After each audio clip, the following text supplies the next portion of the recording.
The Duchess of Sussex and her guests discussed the onus placed on women in public life, including how everything is women's responsibility, everything is women's fault, in the latest installment of the podcast.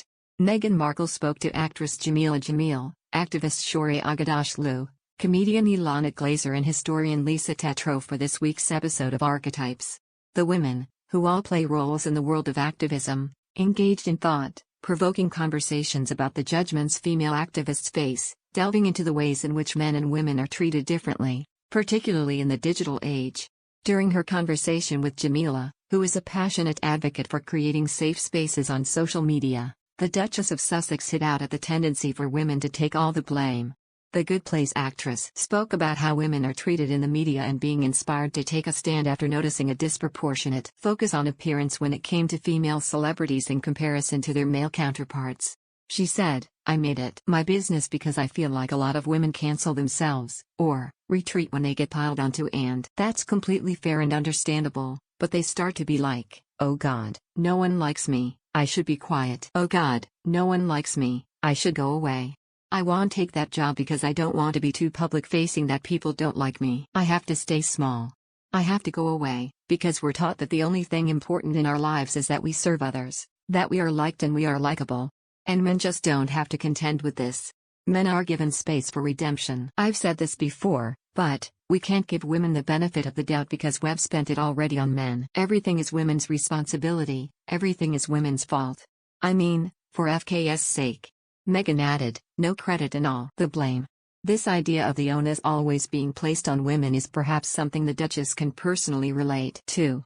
When Meghan and her husband Prince Harry announced their decision to step back from the royal family, the Sun plastered a portmanteau across the front page, Megxit. Within a few days, the term was being used everywhere.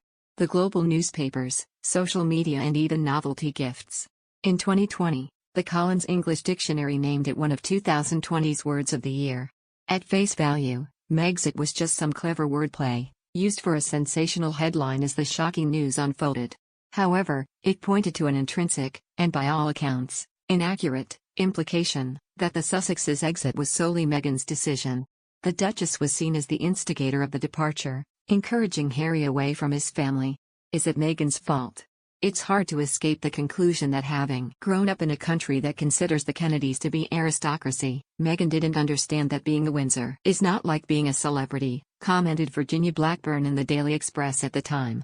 And, just a few months ago, royal biographer Tom Bower claimed Meghan wanted #1 status but quickly discovered she would be better off in Hollywood. The author, whose book Revenge, Meghan, Harry and a War Between the Windsors was published this year, told GB News, "The book tells the truth about Meghan and I think that it's very important to know the background and the motivation of a woman who clearly married into the royal family because she loved Harry, I don't doubt that, but also because she likes the status.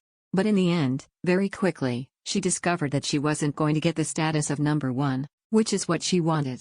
There is only one #1 in the royal family and the rest of the family is there to support the Queen." Meghan did not understand why she was not in the spotlight and very quickly decided she would be better off in Hollywood. He slammed the Duchess of Sussex for her scandalous interview with Oprah Winfrey, claiming it was his reason for writing the book. Of course, the biographer was referring to Meghan and Harry's infamous tell-all, Oprah with Harry and Meghan, which aired in March 2021. During the 2-hour-long program, the chat show host addressed the Megxit narrative by showing a barrage of headlines and TV interviews that blamed Meghan for the decision. A move that was said to have bothered the prince. He went on to stress that it was his choice to leave the monarchy, rather than his wife's. Meghan explained. Further, he ultimately called it. He was like, "We've got to find a way for us." She then thanked her husband, "You made a decision that certainly saved my life. And saved all of us." Harry's unhappiness with his life as a royal first surfaced in 2020 when Omid Scobie and Carolyn Duran published their book, Finding Freedom. The Duke later confirmed it when appearing on The Late Late Show with James Corden in February 2021. Describing the situation as toxic. He said, "I did what any husband and what any father would do. I need to get my family out of here." Speaking on a panel organized by Wired magazine in November of that year, Harry dubbed the term Megxit as sexist. He said, "Maybe people know this and maybe they don't, but the term Megxit was or is a misogynistic term, and it was created by a troll, amplified by royal correspondents, and it grew and grew and grew into mainstream media.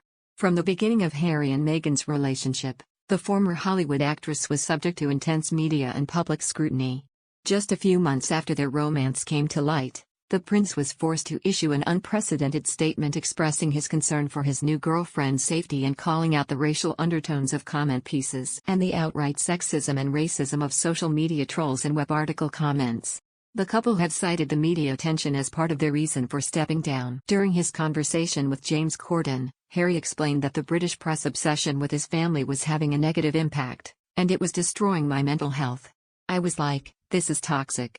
Meghan and Harry now reside in the US with their 2 children, 3-year-old Archie and 1-year-old Lilibet.